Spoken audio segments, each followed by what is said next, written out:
All right, MJ, thank you so much for being on the show. Welcome, man. Thanks for having me. What does MJ stand for? Can you tell me? Yes. Michael Jonathan. Michael Jonathan. That's sweet. Well, Why did you switch that? So there's a story behind that. So in the late 90s, when I used to have urban hip hop clothing companies, and when I lost my company, I had to start all over again. And I was working for this like crazy real estate firm and this lunatic gangster guy. So anyway, there were leads. So you get leads like the fucking Glenn Ross leads. And like, so they say, okay, Mike, you got a lead. And I'm Mike. But there was another Mike. And we would always fight over the leads. I was like, okay, well, I'll go to Michael. But then he'd pick up the fucking phone. And we were always fighting. And I was like, okay, so I'm Michael Jonathan. So from now on, I'm MJ. So from that moment in maybe 98 till now, I'm MJ. And so that was like kind of before the internet. So that's why MJ Gottlieb, everything is MJ Gottlieb on the online, right? Yeah. But everybody like before 1998 calls me, Michael, whatever. So yeah, it's MJ. I like MJ. It's different. It's unique. It's cool. Yeah. So that's, but it's funny. We're talking about dating, obviously. And like a lot of times, like the woman will be like, why don't you tell us your name in the, and if a woman's like looking at like on the profile or whatever. I'm like, that is my name. Like, no. Like, why? Why are you being so? And I'm like, no, that's my name. Go by MJ. I'm like, yeah, go by MJ. Like, relax. Yeah. Maybe they're being weird about it because they want to be able to Google you. So my friend, who's also kind of like my business partner at my studio, she's got the craziest dating stories ever. I've known her for 10 years. And some of the stuff that happens to her, she's on Hinge. And some of the stuff that happens with her is insane. And last Saturday, actually, I insisted. So she started seeing this dude and she didn't know his last name. And like a month had gone by. I'm like, we need to know his last name. And she said, I don't know how to ask. And I'm like, I need to Google him. I want to vet these people because I have Googled people with her before and they had like restraining orders on him and stuff. And I'm like, I need to look this guy up because I don't trust your picker. And so last Saturday, he came into the studio and had signed up for class as his first name. And then last name, he just wrote Jana's friend. And I was like, no. And so they were in the lobby chatting and I walked right up to him, a little clipboard and a pen. And I was like, excuse me, I actually can't enter your information without an actual last name. May I get your last name, please? And she was just like looking at me. And I was like, it's fine. Let me get his last. Turns out he's fine. He's a great guy. I actually think they're probably going to end up together. But still, I was like, I'm going to get this guy's last name. So maybe that's why they're asking you, because now there's the world of like, let's Google people and make sure this guy isn't like a serial killer. Yeah. No, listen, and I'm an open book and I always, say who I am. And then a lot of women, because what's interesting is, how about we'll start here? I'm the only person in the Loosid dating app universe that doesn't use Loosid. Oh, yeah. Why not? So, well, let's talk about quickly, what is Loosid app? And we'll get to all this because I want to go through your story and talk about how you became a sober man who decided to come up with this app. But just so people know what we're referencing, what's the Loosid app in a paragraph or so? Yeah, I mean, so the Loosid Sober dating app is a dating app for sober singles. Anyone who has a desire, anyone who's living a sober life, all inclusive of anyone, including whether it be because of wellness, faith-based, whatever it may be. It just so happens that it's not that it just so happens, but the majority of people on Loosid are people who have had challenges and are in recovery. It just so happens, to You don't have to be. You could be someone who chooses not to drink for whatever reason, and you want to find someone who also doesn't drink, and you could use the app. Correct. Okay. I love this idea that my audience has heard me say before. My preference is vastly to date someone in recovery. And, 9 or 10 months ago when I was sharing about my brief separation with my husband, I was talking about finding a sober guy and going back to meetings. And I think this is such a great idea. For me personally, that's really, really my preference. Why don't you use the app? Is it because you're the CEO and that would be weird? Yeah, well, so for a couple of different reasons. So you kind of hit on it. So if I were a total idiot, I could freaking game the algorithm and tell our developers, send all the hot women my way. Totally. Right? Yeah. And they show up at number one, wherever they are. I'm still enough of an addict that I think you should do that. Yeah. But okay. So like, also, it's interesting. When I was setting up my profile on Lucid Sober Dating, just to put in, here to help anyone in case they have questions, right? Because it wouldn't be smart for me not to be and have a presence on, my own platform. I put my profile together, but I didn't type the bio yet. And then I was writing it out and I started getting calls from people saying, people are talking shit about you online. I'm like, why? What did I do? They're like, apparently you created a profile on Lucid and you're trying to like pick up the chicks on Lucid through your own platform. I'm like, no. I was like, no, no. Read the bio. What does the bio say? It says here to help anyone, right? And I specifically didn't say, because I hate titles, I said chief sobriety officer, right? And so there was all this kind of like negative shit, and it was in a span of like 2 hours. Oh shit! And I was like, okay. You know what? Read the profile, read what it says. But no, I would never do that. I get that. Yeah. The optics of that wouldn't be great. Yeah. You're right. That would be a little odd, I guess. Yeah. That's true. Okay. So are you in a relationship or are you a sober single guy? I am sober, single, and single as of, it's Wednesday. So probably Monday. Oh shit. Well, so I'm on again, off again, single, because all I do is work. And so it's hard for my schedule for me to, it's not fair for me to always be working 21 hours a day. And so there are times in my life that I know that I could always kind of take a hostage per se, but now, God willing, I just passed 12 years recovery. I would never do things for my own selfish needs. And so during times where I need to, really kind of focus on Lucid, because there's a lot of different reasons why we created Lucid. My wife, my children, my girlfriend, my mistress, everybody must be Lucid. Yeah. So until things kind of like are a little bit less crazy, then I am a sober and single. Okay. No, I get that. My studio was like that for me. In fact, when I met my husband, I could never do anything because I taught early Saturday mornings. And so I was going to go home and then I would go out often with the two people that I worked with to talk about studio stuff. And at some point he finally was like, look, I literally want to like reach out to one of them and ask if I can like have some time with you. I think they would say yes, like you're kind of overworking yourself. And he had to like work with that too. So I totally understand the studio was my entire world. And I think as someone in recovery as well, a lot of my addict tendencies and obsession transferred right to my studio. And at some point I kind of had to look at that, but I think being a workaholic is a very healthy alternative to being a heroin addict. So I'm kind of fine with it.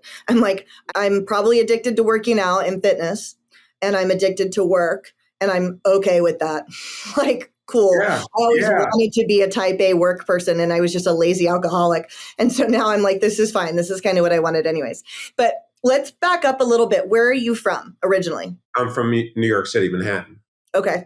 And then what was your life like growing up, and where, I don't know a lot about Manhattan, but it's like different little areas, right? What area were you in? So I was in downtown Stuytown, near Alphabet City, Stuyvesant Town, Peter Cooper Village. Okay.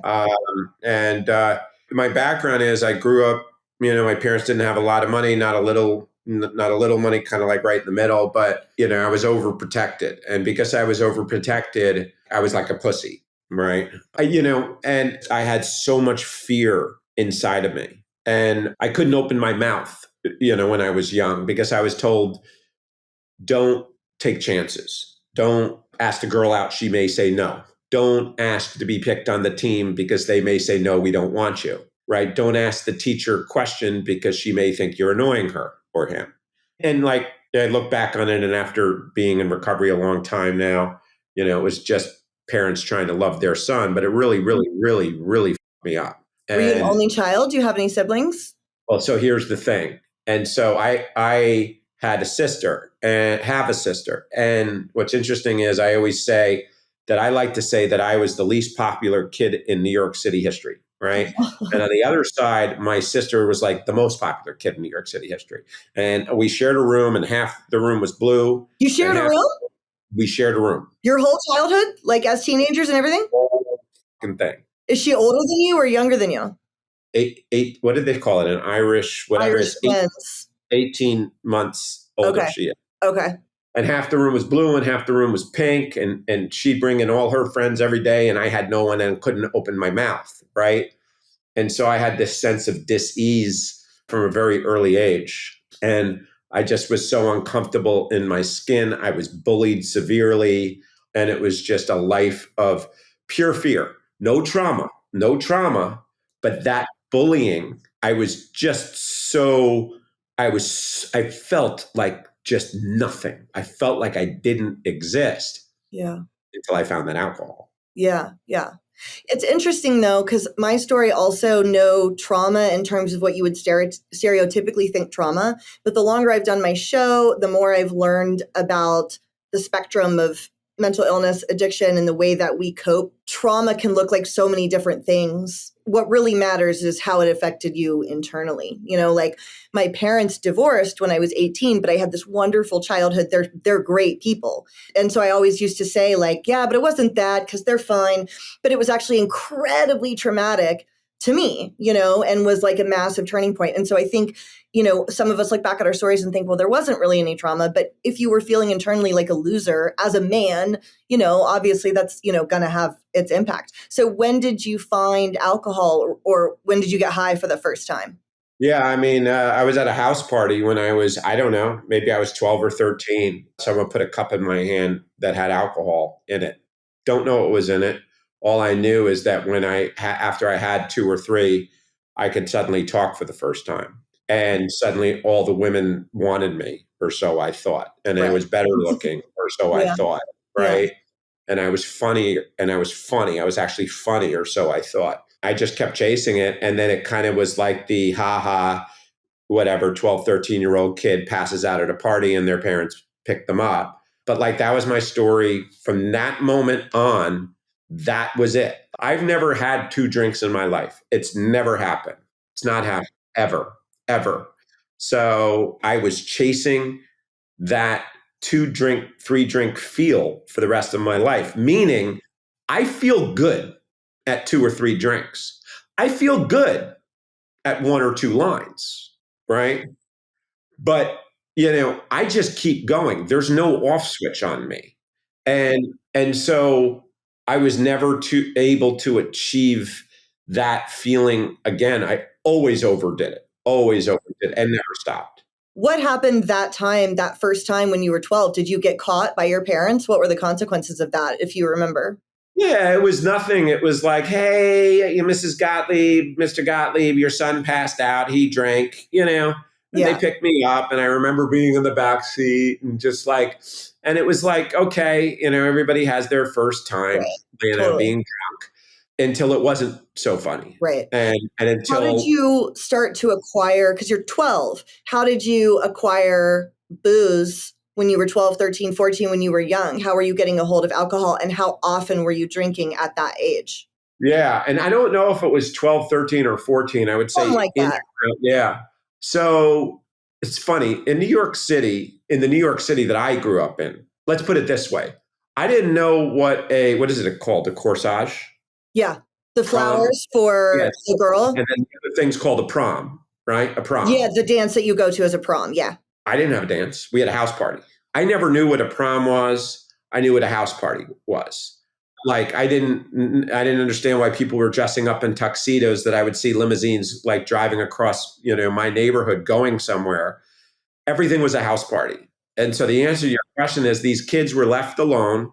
Their parents left them alone, and they throw house parties, right? In like Soho or, you know, downtown. So through friends and stuff, you were able to continue drinking on a fairly regular basis. Well, yeah. And then from there, I started just going to the quarter and buying 40s. Okay. And so I just buy like 2 old English 800s, old golds. How could you do that when you were young? Did you have a fake ID? They didn't care. Okay. These bodegas, they didn't care. They just wanted the $1 or $2 for old English 800. You know, they wanted to ring the register. I'm picturing like Sopranos, right? You've seen The Sopranos, right? Of course. I'm picturing like Satriale's, the pork shop, that corner. I'm picturing that look and feel of a neighborhood with a little bodega that little you is going into. Like that's the vibe I'm getting from this description. Is that pretty Yes. accurate? Yeah. I mean, a lot of shit went down in that bodega. People play video games and turned out like a whole bunch of evil stuff turned out later was that, like bodegas have a history and like a lot of shit goes down in bodegas sometimes. Okay. Like voodoo evil or like crime evil? Like crime evil. All right. I don't know why I thought voodoo. Yeah. I think it's from a Law and Order of SVU I saw once. Where in the back of the like this guy that was like, all the kids in the neighborhood would come to get their beer or get their whatever and play video games. And turned out that guy was doing things with kids. So Got it. Yeah. So are you going to school? Like, do you go to high school? What is happening with you academically? Yeah. I mean, so I would, I'd drink my old English, and I'd smoke my blunts, so I had right across this guy, his mother lived across the street from the school where I went to Friends Seminary on 16th Street and 3rd, between Rutherford and 3rd. And my friend, we'd go across to his mother's house and his mother would actually give him a blunt or give him weed. He'd roll up the blunt. So we'd get high, and I'd drink. And it was like, and that was me. Like, that's what I did. And I could talk and I could socialize only when I drank. Because I couldn't really do much weed because I got very paranoid when I smoked weed. But I actually, as soon as you sobered up, I suddenly couldn't talk again. It was like literally like that. There's like this, I regressed back into the fear immediately. Yeah. But then when I would drink, I would turn into, like they say, page 21 of the big book, Jekyll and Hyde. I turned into a different human being when I drank, but I couldn't talk without a drink. So were you drinking at school, before school? And did you graduate from high school? Did you play any sports? Like, what did you look like in terms of being a high schooler? Yeah, well, I wouldn't be alive if it wasn't for basketball. Okay. Basketball saved my life. And so what I think that happened is, and I like to think of the bullying that I encountered was like death of 1,000 cuts. So like you said, it wasn't a major traumatic event, but every time a kid took my lunch money, it was a cut. Anytime I'd get my face rubbed in the snow, it was a cut. Anytime there was monkey in the middle with my, baseball hat, it was a cut, right? And so I had all of this anger inside of me, and I took it out on the basketball courts, and I was really good. I was like I was good. I was the highest point scorer in our school's 200-year history. Like, I took all my aggression out of the basketball. In high school, you were really good? Okay. Yeah, how tall are you? I can't tell from you. 6'2". Okay, so tall enough. In high school, that does well. So did your drinking and smoking weed affect your ability to play basketball? Like, did you get in trouble with coaches, or were you able to do both? So I would drink before practice. I normally would be sober when I played actual games. Okay. And I don't remember if I want to say I couldn't smoke weed during games because it'd be very hard for me to be aggressive smoking a blunt. Yeah. But I was just lost. But what's interesting is, so basketball saved my life. And then I got very heavy into rap. And then I started rap lyrics. And then I ended up rapping for 17 years. So So did you graduate from high school? I graduated from high school. That was not a feat. Okay. Meaning it was not an academic feat. Look at your school. Like, all you need is like a heartbeat and graduate. Were you going to try to play basketball in college or anything? Like, what was your plan after that? Yeah, so here's what it looked like. So I thought I was going to play ball at University of Colorado Boulder because my parents wanted me away from New York City because I was getting into trouble. Well, let me back up, because a significant event actually happened in 11th grade, in junior year. So my father was riddled by fear in his life, right? And so my father's father was a doctor. So my father never had to ever go to the hospital once in his life, right? So my father had to go for something called diverticulitis, which is nothing, but they had to do an MRI, so he had to go to the hospital. Nobody thought anything of it. Anyway, first week, 11th grade, I come home one day and I found out that my father tried to kill himself 3 times. So I'll tell you why, but first I'll tell you what he did. So he tried to check into a hotel to stab himself with a butcher knife, but he forgot his ID. So then he crashed his car on 105th Street and First Avenue. But he was so OCD, I think he forgot to take his seatbelt off. So it totaled the car. It was on page 41 of the New York Post. And then he went to jump over the FDR Drive, and 2 cops happened to be walking up York Avenue, tackled him and threw him in the mental ward. All of this was in one day? In one day. Yeah. Tried to kill myself in the hotel, didn't have ID, jumped in my car, crashed my car. Ooh, damn, left my seatbelt on. Ooh, let me jump off the bridge. What was the scene when you came home? Was he at the house or not? Oh no, he was in the mental. They institutionalized him. He was in the mental ward. I didn't know that. I got a call from my grandmother who said, your father's a very sick man. There was nobody in the house. I got a call from my mother then, and my mother said, I'm in NYU mental ward. And they were giving electric shock treatment on his brain cells, which wipes out your memory. Very kind of one flew over the cuckoo's nest type stuff. And so for the next, I don't know how many months, every day I'd visit my father, in the mental ward. And so this is why he did it. And this is why it's so important that people understand, like, why I think it's so important to do the work in recovery. So fear, he was in so much fear and he never addressed it. And one of the biggest fears that he had was disease. So he thought that they did the MRI, they found something, and we were all like keeping it from him. So he said, you know what? I don't want to go through the money. I've saved up money for my kids' education. I don't want to go through the savings. I want my wife to have the savings. So let me just end my life and make sure everybody's okay.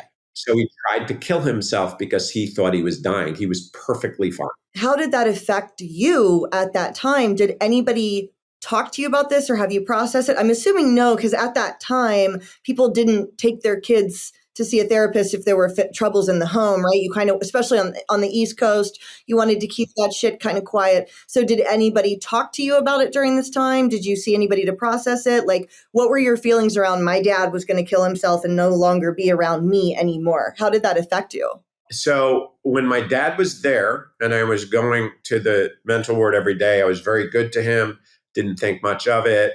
I was very supportive of him. It was very weird. He was drawing pictures of ducks and it was just bizarre. And so at that moment, I didn't think anything was wrong with me, but it affected me so deeply because when he came home and he got back, he would, however long later it was, I don't know how long. I lost time. Maybe it was 3 months. I don't know how long he was in the mental ward. So he would say things like, hey, Michael, can you throw out the garbage? And I'm like, you, I don't have to do anything. You try to leave us.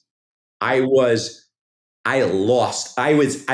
it. My rage. So I had all the bullying that had happened to me that I was ready to kill people as is. I was a ticking time bomb as is from all the bullying. I never realized that until I got into my recovery work that I was just mauled by those death of 1,000 cuts, right? Then this stuff happens to my father. I'm thinking that he tried to leave him. I'm saying also in my mind, you made me a pussy, right? Now you try to off yourself. So I turned into evil. I turned into really bad. But I could only turn bad when I drank. That's when my rage, it was like the Incredible Hulk. It was literally like the Incredible Hulk when I I'd rip my shirt off at bars and it was just, I don't know why the hell when I would get into fights, I'd rip my shirt off and be like, come on. I was insane. I was the degenerates wouldn't hang out with me. So did that ever manifest in you getting arrested or you were just fighting or how did that start to play out in action? So I went to University of Colorado Boulder, thought I was going to play ball, got arrested before school even started. Really? Right when you got there? Within an initiation week. What happened? Yeah.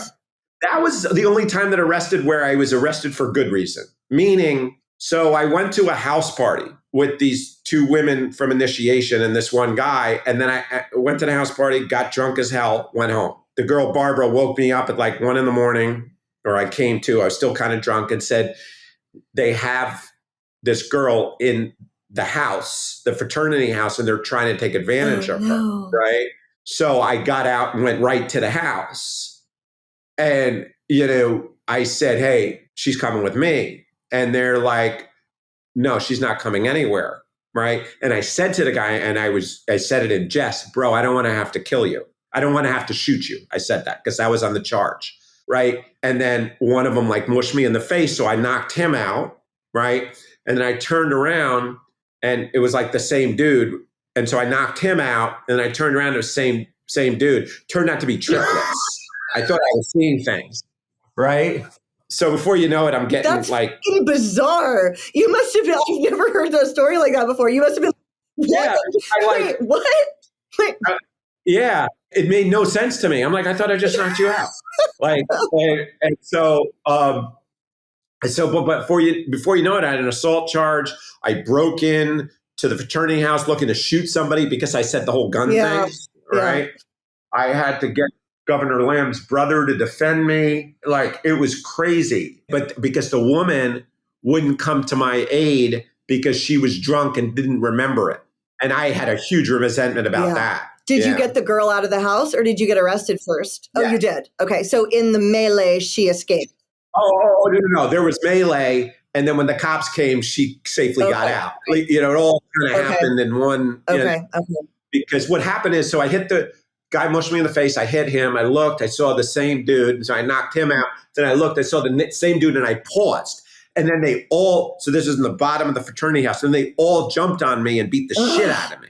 And before you know it, I'm swinging and I don't realize I'm swinging at a cop. And then and then he latches me up. So she was fine. And I was in jail, I was taken down to the precinct. I wasn't actually maybe I was put in jail. I don't even remember. But as a result, you couldn't play basketball anymore? No. So what happened was, that was before school started. So there was a coaching change. So they didn't honor all the letters that were written. So I said, all right, you know what? I'm going to try out for the team. I was so angry, but I blew my ankle out. They wouldn't let me rehab the ankle. At this point, I had such a resentment. And so I would see the University of Colorado basketball players playing at the rec center, right? So I came in, one day I was like, yo, I'm going to play. And like, no, we got our 5. And I felt like I was bullied again. Like anytime someone infringed on my shit, and I was like, no, I'm in. They're like, nah, we're good, man. I was like, all right. So I laid down in the middle of the court so they couldn't play, right? And they all left. So that night at Tulagis, which is one of the big bars, everybody went to Taylor's or Tulagis, I picked a fight with the point guard there, right? So I went to him, I was like, my man, I said, because he's the guy that told everybody to left on the court. I said, come on, let's go. And he's like, what do you mean, let's go where? I said, well, I'm going to take you back. I'm going to knock you out. You'll wake up. And then, that's what's going to happen. And he was like, no, man, come on, man. Like I was just, and he bitched up, right? Like he totally bitched up. And then Randy, his forward, came over. And before you know it, it was like MJ picks fights with all the CU guys. Like that's all I did was pick fights with those guys. And then when I ran out of the CU basketball team, it was the CU football team. And we were number 1 in the nation. So those were big motherfuckers. Yeah. So like that was where my rage took me. So I would get into fights with them. I would get into all out brawls with my fraternity brothers. I would put my hands through windows and have to get rushed to hospitals. Like that's what my life looked like. I didn't get arrested until after college. When I got arrested for the first time, I got arrested because I assaulted 2 bouncers at Ricky's Cabaret Gentlemen's Club. Okay.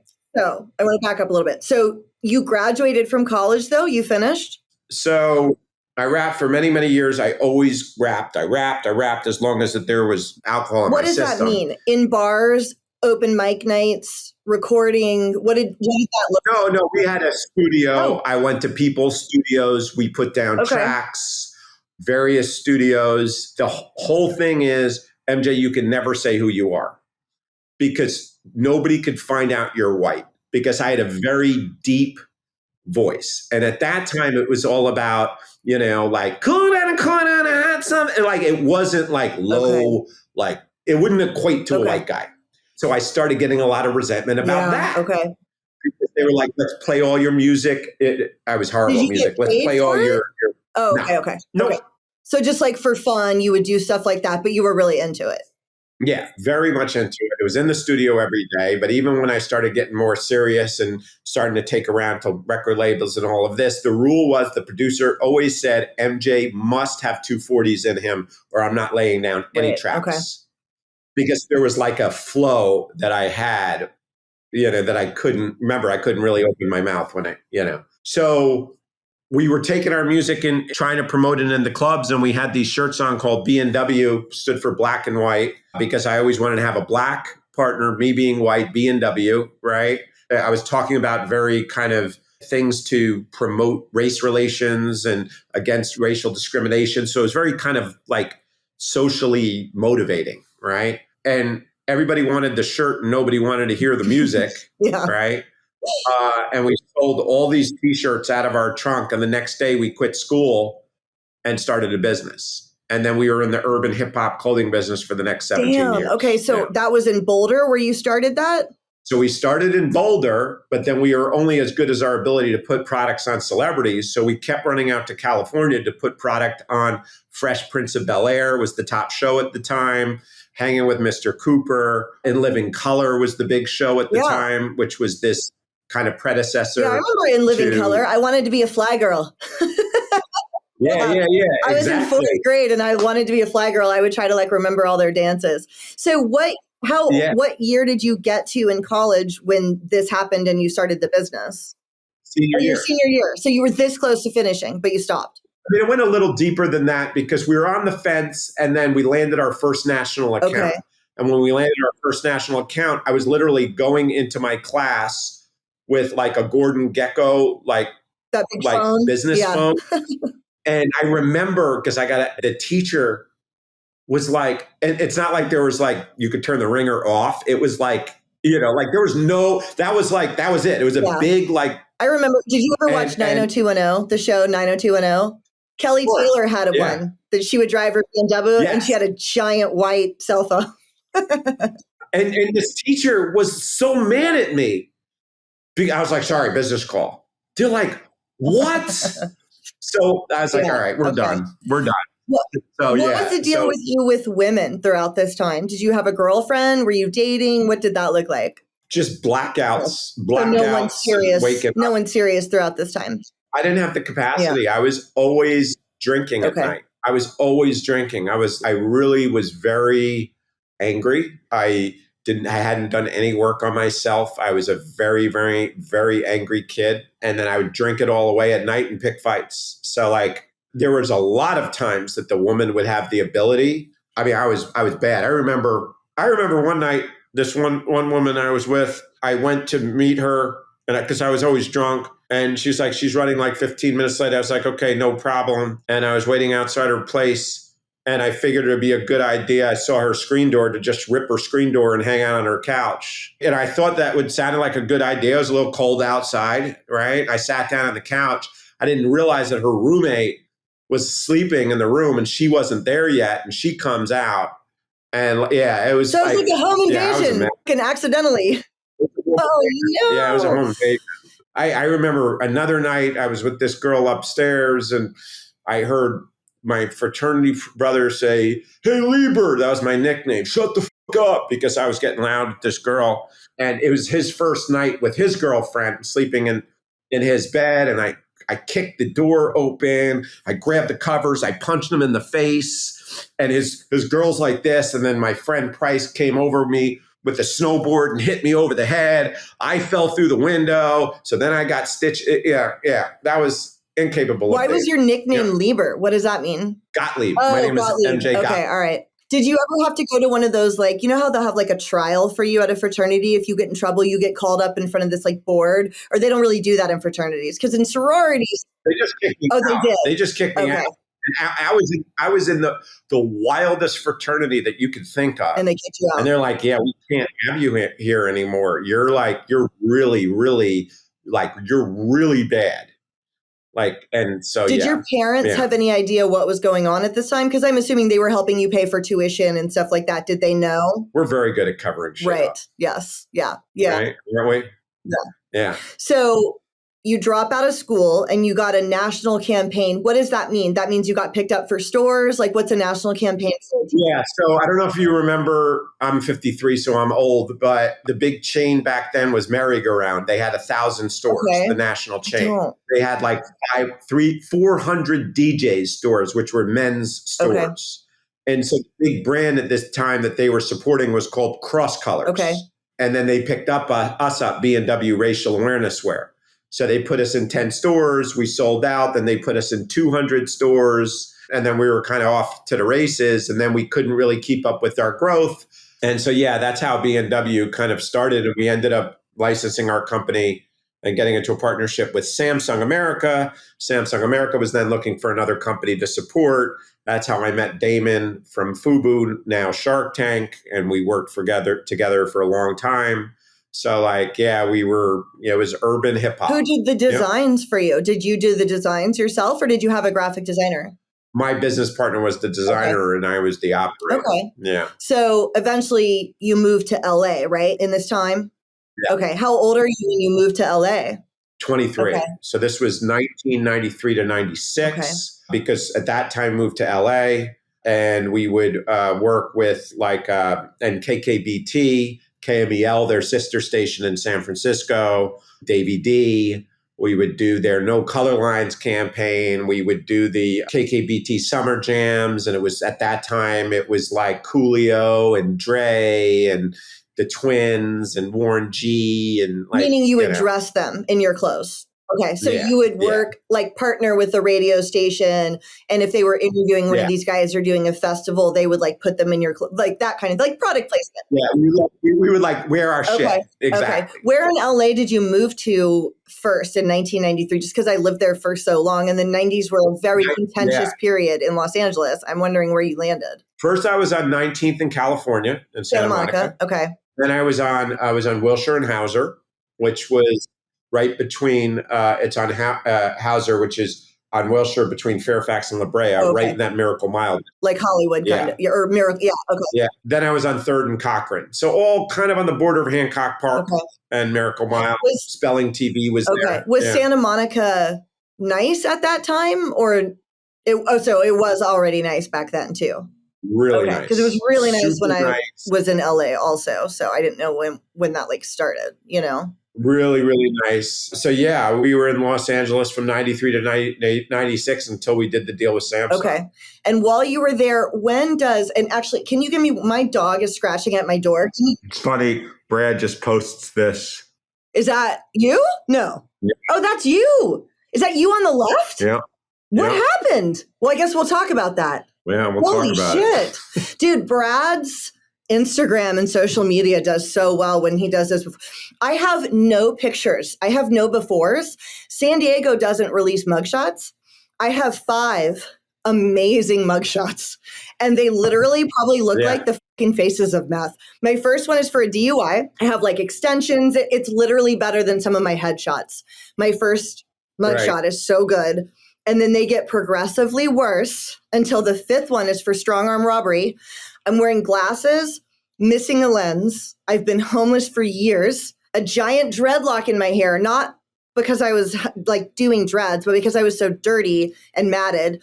Picked up face, and I want these mugshots so damn bad. And San Diego won't release them, even to me. I never had a camera phone, right? Like I didn't have a smartphone when I was homeless. And so I have no pictures of myself. Brad asked me for a before, and I was like, dude, I don't have one. And I've asked my mom, I'm like, why didn't you take a picture of me?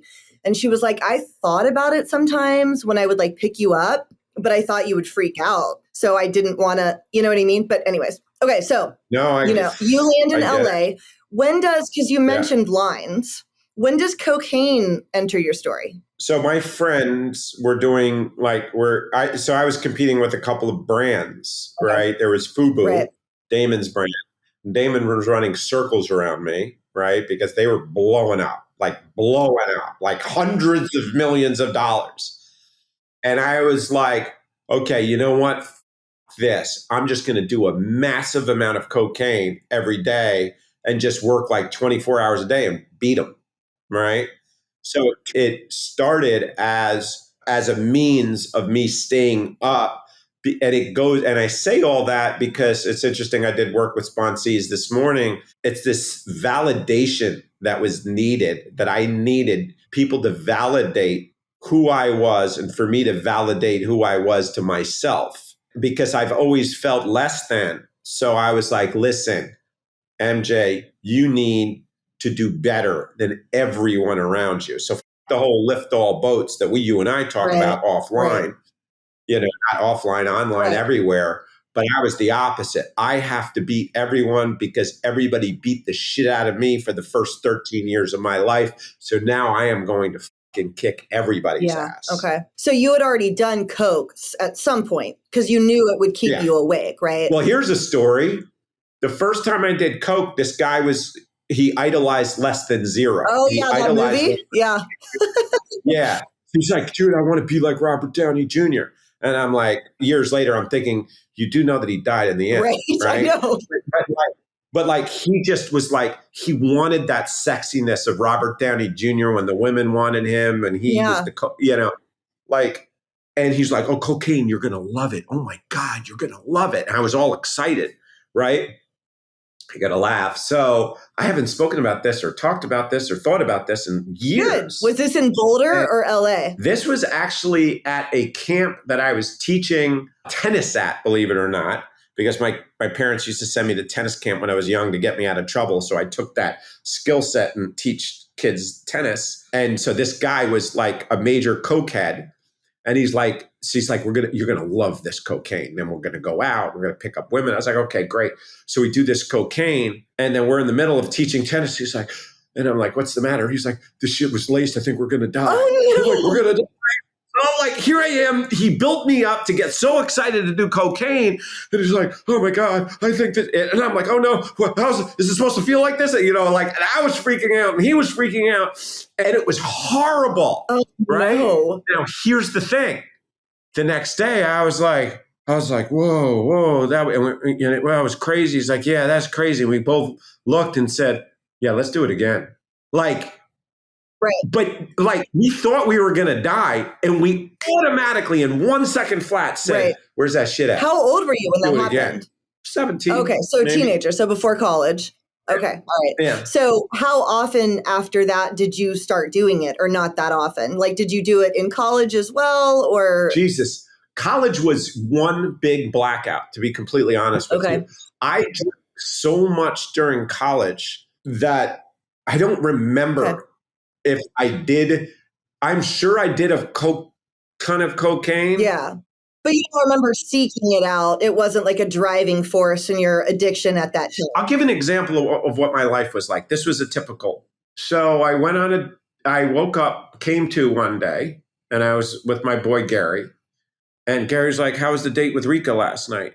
Her name was Rika. I was like, oh shit. What happened to Rika? I'm saying to myself, what happened to her? Where is she? What happened? Right? I was like, Gary, I don't know what happened to her. He's like, didn't you go out with her? You went out with her last night. I saw you. I was like, yeah, I don't remember anything. So then I had a flashback of seeing Rika, the last time I saw Rika, and then there was a dumpster right by us. That's all I could remember. So then I said to Gary, oh my God, maybe I killed her and threw her in the dumpster. He's like, shut the fuck up. I was like, Gary, I think I killed her and threw her in the dumpster. And he was like, stop. And I was like, I don't know what happened to her. Right. So for 5 days, I thought I was going to prison. Did you go check the dumpster? Did you go look? Did you go look in the dumpster? Okay. What I do remember is me getting a phone call. I don't think there was caller ID back in those days. And I said, hello. And it was like, hey, Mike, it's Rika. And I was like, Rika. And I was like, I'm not going to prison. I'm not going to prison. Yes. I was so excited because I thought, I literally didn't know. I thought I killed her and threw her in the dumpster. So that's how bad I was because I got so violent, but I never got violent with women ever. But if the only thing that I could think of is violence must have happened. So that's why I tell you, I don't know. And a lot of times I was at a 12-step meeting this morning and the person was sharing they can't really do much of their 4-step because they don't remember too much about their lives. there's a pocket in time of about 6 years that I can't make that time. I can know where I was. I know where I was, like whether I was in LA or maybe New York or wherever, but I can't tell you what happened. Like I can't tell you a single event, nothing. Yeah. So you're in LA and you get the bright idea to start doing coke so that you can work more and outwork the FUBU guy. How does that work out for you? Yeah, not well. Not well. Did you live alone or did you have a roommate? So Gary was my roommate. And for a little while longer, for several years, basketball did save my life. Okay. Again, right? And I took my aggression out on the basketball court. And that really, really, really saved my life for a long time because I would play every night from 7 to 10. And there wasn't too much damage I could do, after playing full court ball for 3 hours with, everybody. And I really commanded a court. So it kind of brought my confidence up. I was really just home on the basketball court, always. And then I started to really hurt. My hips starting to hurt. And I was like limping. And I went into the doctor and she took an x-ray and she said, "You've been walking on this hip?" And I said, "I play ball 7 days a week." She goes, "We need to replace your hip immediately. You've chipped half your hip off." Right. And I said, "When can I get back on the court?" And she said, "Never." And I cried for the first time since I was a kid. From that moment, I dedicated my life to alcohol and drugs, like straight up. Like from that moment, I gained 100 pounds that year. Like that's why you see that, like I showed you the monster that I was, like not just all my bones crushed, but like that picture of me with the frickin' crazy, like this, this like, whoops, like this guy right here, this massive beast. So right. All of this is in LA. You get to LA, you're playing a little basketball. That's when you chipped your hip. So you're living here. No, at that point I came to New York because we signed the deal with Samsung. I was in New York. Okay. I had surgery. And then I just took that 7 to 10. I started my night at 7 up to no good. I'd go to the liquor store. I'd pick up a couple of bottles of wine. I'd take those couple bottles of wine. I'd meet my cocaine dealer at some point during the first or second bottle. And then after the 2 bottles, I'd go out to drink. Okay. Were you working on the company still at this time? Yeah. Okay. So you're working kinda. How was that going for you professionally? Were you still getting stuff done? I was getting stuff done. We were supplying 1,500 stores and I started slowly fucking up the business, meaning all the buyers from the stores, even though we had a sales team, they always want to speak to the boss, So I had all the major buyers and owners of these retail chains, their cell numbers, right? And I would wake up in the morning and I would look at my BlackBerry and see in the middle of the night me threatening these people on my BlackBerry saying I was going to kill them and their family if they don't place a reorder. And I was looking and I was like, oh no.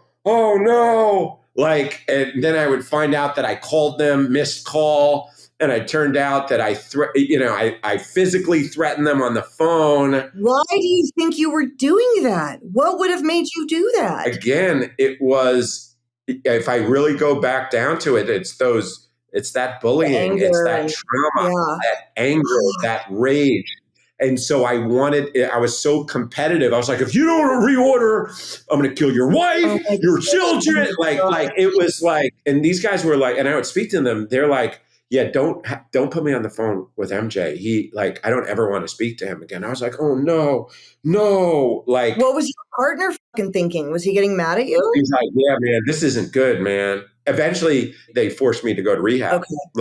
They actually strong-armed. You got strong-armed robbery. I got strong-armed for rehab. What happened is my national sales manager said, you're doing a shit ton of cocaine and you're out of control. And I said, bullshit, I'm not doing anything. So what he did, and he didn't tell me, is, so being that I owned the company, right, I had a business partner, but I had a financier, very important. So I knew where all the cameras were in our showrooms. And so I knew where all the blind spots were. So when I was presenting to people in this, and then I would go into a blind spot, which could literally be in the middle of an open room, and I would do a bump. And then I go back in. I didn't realize I was spilling cocaine everywhere. God. Right? he did a test and I said, I'm not doing cocaine. And he's like, I caught you. And he's like showing me this like blue sample or whatever. And he's like, if you don't go to rehab, I'm going to out you to Pat, our financier. And so they forced me to go to rehab. Okay. Yeah. Okay. So that's the first time you go to rehab, was that time? Okay. How old are you then? 37. 37. And where did you go to rehab? I went to Four Winds in Katona, New York. Okay. Is that like a nice one? Is that a decent one? Because at that time, insurance wouldn't have paid. How did you self-pay? You just paid for it yourself? No, it was insurance. It couldn't have been self-pay. My parents couldn't have probably. They may have been able to write the check. Maybe, maybe not. I don't think so. They didn't have a lot of money, but didn't have a little money. I'm guessing it was insurance. To this day, I don't know. Okay. Interesting. Okay. So you go to rehab. But is that when you actually stop using? I stopped using during the 28 days or whatever I was in rehab. Right, but not forever. That's not your sobriety date. Not only is it not forever, but that night when I got out of rehab, I was smoking crack. Oh my God. Why? Wait. Because my roommate, rest in peace, while I was in rehab, said, hey, you know what, MJ? My father lives 5 minutes away. Why don't you come? He'll make you a nice dinner. We'll have a nice sober night. You crash on the couch. I'll wake you up in the morning and I'll drive you to the train station to come back into New York City. I said, bet. So he ended up waking me at like 2 a.m. I remember him saying, hey, MJ. And I woke up and I remember it was like yesterday. It was like this, it's calling me. He went like this. And I was like, oh no, Ray, no. He's like, come on, let's take a ride. I was like, no, come on, man. He's like, come on, I'm going to meet some friends. I was like, yeah, dude, it's 2:30 in the morning. Nah, come on, man. He's like, come on. And so he starts driving me to these backwoods crack houses. Oh, shit. Right? And like, I'm a city boy. So like country type shit creeps me out. Had you ever smoked crack before? I'd like to be very like, speaking from an uppity standpoint, I like to always say I freebased. Oh, but I really didn't know the difference at the time. So I'm telling Ray, dude, I'm not much of a crack smoker. Like I'm just a guy that blows through an 8-ball a day. And sometimes someone says you want to smoke it. So I smoke it, but I'd like to call it freebasing. Maybe it was crack, maybe it wasn't. Okay. Right. So he's like, I want you to meet my friend. And like I go in, the guy's like, who's this guy? He pulls out a gun. I'm like, Ray, what the So like this whole night, he's taking me to these different crack houses and I'm in this other crack house and I'm like waiting and there are these two guys just looking at me and I'm just like, and Ray goes into the back and I was just like, damn it, man, I was just in rehab. And he's like, okay, come on. And he got into the car. He's like, here. And I'm smoking crack. What's the difference between that and freebasing, or was it the same? I don't actually know. I would have to ask my sponsor. He's a connoisseur. He is a pure crack. Because I don't know. I only smoked crack once, and it was on weed. The only time I ever did it, and I hated it. I never did it again. I don't know much about it. Yeah. So like whatever it was, he was like, "This is your choice," and I was like, "Okay, give it to me." And so yeah, I was smoking crack the night out of rehab. So what did you do the next day? Did you go back home to New York? The next 5 years until I got sober is a blur. Oh my gosh. So what happens with the company? Do you get ousted from the company? I got ousted from the company. I actually self-ousted my company. Okay. They dangled an offer to me. I thought about how much cocaine I could buy with that money. Okay. So I was like, wow, that's a lot of cocaine. Yeah. Like I literally did the transaction in my head because I would buy 7 half gram bags of cocaine a day. Okay. So I was like, okay. I was like, wow, okay, so there's 1 month, 2 month, 3 month, 4 month, 5 month, 6. I was like, okay, how much you want for the logo? Like, and I. How long was that from getting out of rehab to getting ousted from the company? I don't know, a month. Oh, not long. Okay. You got back and they're like, it's clear this didn't work. So are you living alone in New York? Where were you living? Let's see. So I took a hostage, or a hostage took me. I was living with a woman who was a heavy user of cocaine and alcohol. That's actually why I'm here. Because I don't think I would have ever stopped. The reason why I am sober today is because I had lost all hope for myself. Oh, so what? I didn't tell you about the arrest, but whatever. I got into a lot of trouble. What arrest? But no, I want to know. What happened? When I dedicated my life to drugs and alcohol, so I threw my hands, I knocked out 2 bouncers at Ricky's Cabaret, and I woke up in a jail cell. And so while I was on assault, I woke up one night in a single cell and found out that I was arrested for assaulting a police officer. So I was like, okay, well, now I'm in big trouble. While you were out on bail. You were out on bail and you got arrested again. While I was on probation, I wasn't on bail. Okay. I was on probation for an assault charge. Oh, okay. I got arrested for assault on a police officer. And that's when I looked like that picture that I showed you. I was like massive, right?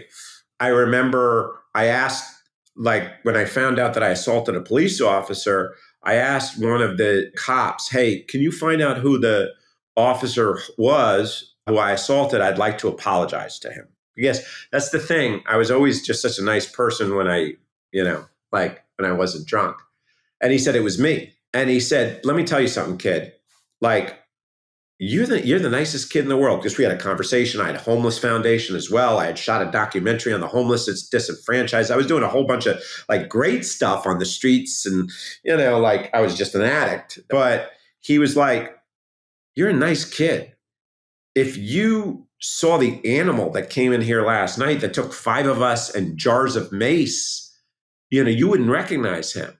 Like, what's going on? Right? If I didn't have that conversation with the cop, then the next thing wouldn't have happened. I don't think. I went to the arraignment and my lawyer said, watch magic happen. And I got like 130 hours of community service sweeping the streets of Harlem. Like, that was a very lenient charge. Now, that lawyer, who was a very high-powered lawyer that I could not afford, he was a friend of my father's friend who did a favor for a friend, right? Said, listen, if you get in trouble again, lose my number. There's nothing I can do to help you at this point. Like, you just got off a big charge. So just lose my number. You can never throw your hands again. So what happened was, for the next several years, I would get into fights, but to ensure that I didn't get arrested. So I would always do the same thing. I would find the biggest guy in the bar. I would go up to him and smack him in the face and say, you think you're a tough guy, and smack him in the face and wait for him outside. Then when he would come outside, I would put my hands always in the back of my body so I couldn't throw a punch. And I would always say, I want you to hit me harder than you've ever hit anybody in your life. And I promise you hit like my grandmother. That's always what I said. I don't know why I said it, but I always said the same thing. A third of the people would be like, this guy's crazy, and like run. A third of the guys would like hit me. Right. And I'd be like, again, right? Like I was an idiot. And then like a third of the time, like people would like bring all their friends to beat the shit out of me and bring bricks. And like, so. And you would just let that happen without fighting back? Or you could say it was self-defense? I wouldn't fight back because I knew I wouldn't get arrested. You would just let them beat you up? They would maul me. And then I went back to that old craziness of ripping my shirt off and be like, come on.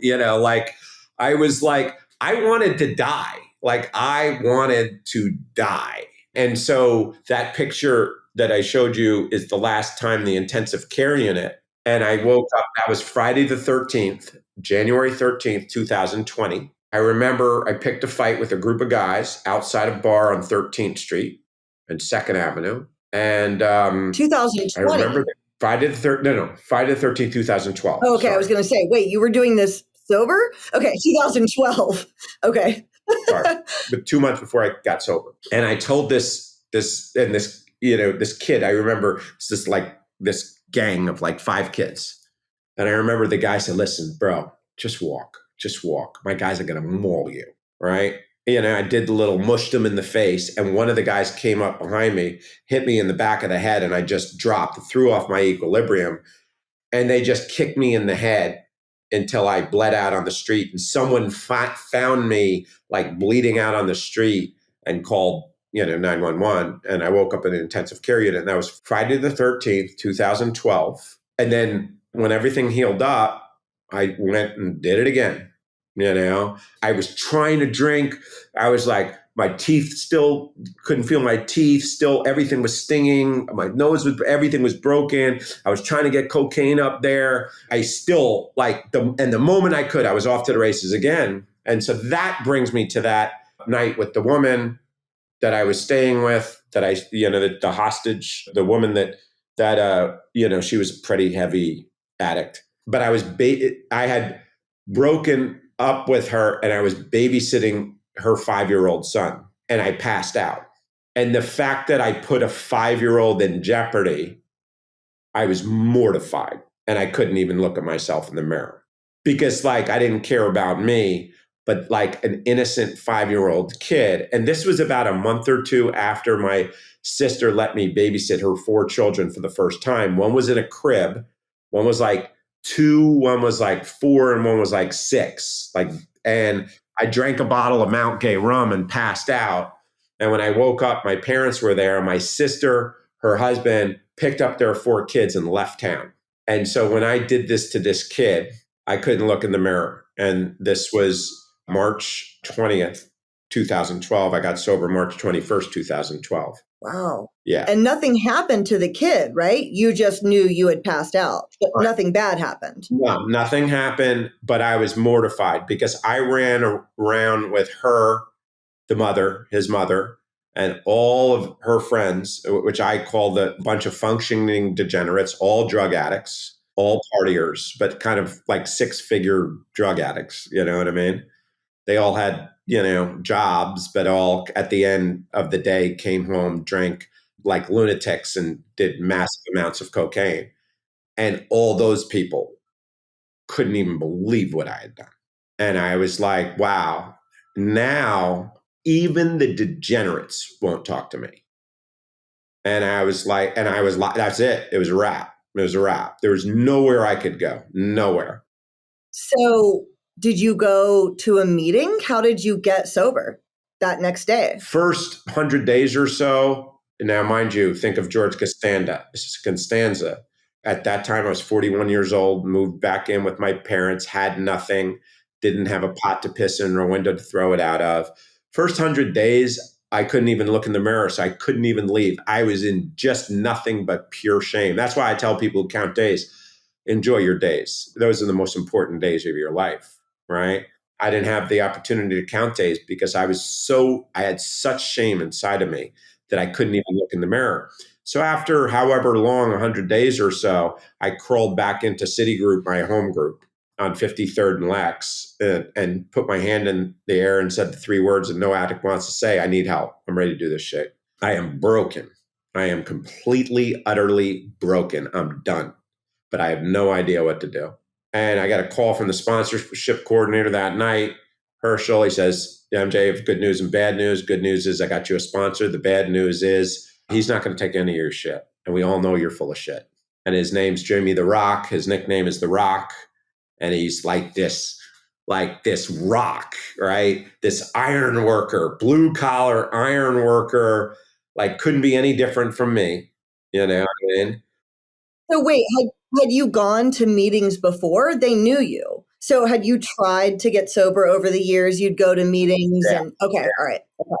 I just refused to do the steps. Okay. So had you had any period of sobriety during that time? A year, 2 weeks, and 5 days. You had a year? A year, 2 weeks, and 5 days. So you see this tat right here, August 2nd, 2004. So I figured ink would keep me sober. Ink and meetings would keep me sober. Oh my, what happened on that relapse? I'm just curious. So you had a year, 2 weeks, and 5 days. And then what happened? I had a phone call with someone, an instant resentment came up, and I hung up the phone and immediately called my drug dealer. Okay. And you weren't doing steps at that time? I was not doing the steps. That's correct. And so what it would look like is, and this is why when I work with people, and like, this is why I get so aggravated when people say, just don't drink, just put the plug in the jug and go to meetings. Because I was not drinking and going to meetings and I was out of my mind. And they would give me suggestions to work the steps. I'm like, no, I'm good. I'm good. I'm good. I'm good. I'm good. Like, and I was dying inside because like one of my favorite speakers in AA in 12 Steps, he talks about how alcohol and drugs weren't the problem. They were our solution to the internal condition. So when you remove the spirits, you have to replace it with what? Spirituality. So if you just remove the spirits and give me no outlet, I am a lunatic. So I was in those meetings. I was getting sicker and sicker and sicker. And I was just white knuckling sobriety and miserable. So this is why, to me, I don't sugarcoat recovery. Like I don't sugarcoat recovery. I follow the 12 steps as my life depends upon it because it does. Because like my sponsor would say, my sponsor would say, and I didn't know this until many, many decades in of going to meetings. I've been going to meetings since the 90s. He said, MJ, look at your coin. I'm like looking at this 12-year coin that I picked up last month. And he said, say like this unity. So like if you see like it says unity, recovery, service. So it's like unity, which is the meetings, the fellowship. Great, you did that, right? He's like, think of it as like a three-legged stool. So unity, which is the fellowship. Recovery, having had a spiritual awakening as the result of working these steps, not a result, the, which means singular, meaning the reason, but you didn't work the steps. And then service is the third.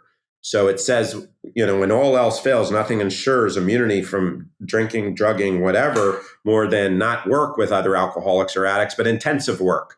So if you're only working one leg of the stool, it's going to eventually fall over. Two, you're still going to fall over.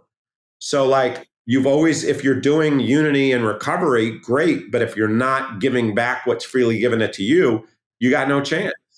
So it's like, if you're not working all three parts of the triangle, like you will invariably either drink or drug again, or you will just have a miserable life. Or live miserable. And that's not what sobriety is about. Yeah. So the sponsor calls you that night, Jimmy the Rock. And no, first he'll call me that night. The sponsorship coordinator said I got Jimmy the Rock. Jimmy would meet me like every Tuesday or Wednesday during the meeting, take me upstairs from the church basement and go line by line through the big book with me. Yeah.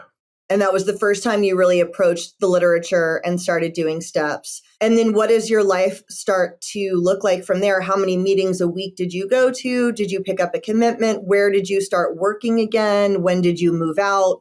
Like, how does your life from 41 years old progress forward? He used to always say, service keeps you sober. So he would have me always greet every morning at the door. If I wasn't greeting at the door, he'd say, oh, hotshot, you're cured? Go fucking shake hands, right? Coffee pots, commitments everywhere, right? Then he had me, my grand sponsor would take me to prison, to Jamaica Rikers Island, like prison meetings. We'd take prison meetings. I chaired the ACI detox, which is the last house in the block detox for the first several years. And so for the first 2 years, it was a crazy amount of service and it kept me sober. We went through the steps. I had nothing. My parents would give me the $2 to throw into the basket. They'd give me the money for the train in the morning. It's humbling at 41 years old after having a couple of really nice businesses, right? Yeah. And having burned everything to the ground. And 2 years into my sobriety, May of 2014, my dad had a stroke. Then he had 5 more strokes within 30 days. For the next 4 months or so, 4 months, I was in hospitals every 7 days a week. So I couldn't go to meetings. So then I started listening to speaker tapes. Okay. And that changed my life. And then I started to listen to thousands of every single 12-step AACA speaker, all the most amazing speakers. And I understood and learned about the history of alcohol, Alcoholics Anonymous, alcoholism, and where I am now in Delray Beach, Boca, Florida. One of the biggest speakers out there that saved my life is just doing a 12-step series here 10 minutes away. Oh, cool. And I went. Who's your favorite of those guys? I know Earl Hightower. I like him a lot. Who's your favorite? Yeah, he was my first. Earl was my first. My favorite, believe it or not, is Chris Raymer. Okay. Chris Raymer so Chris Raymer speaks with Earl and Peter Marinelli, and Mark Houston was his sponsor. So Chris Raymer's a hardcore AA speaker. Talks solution only.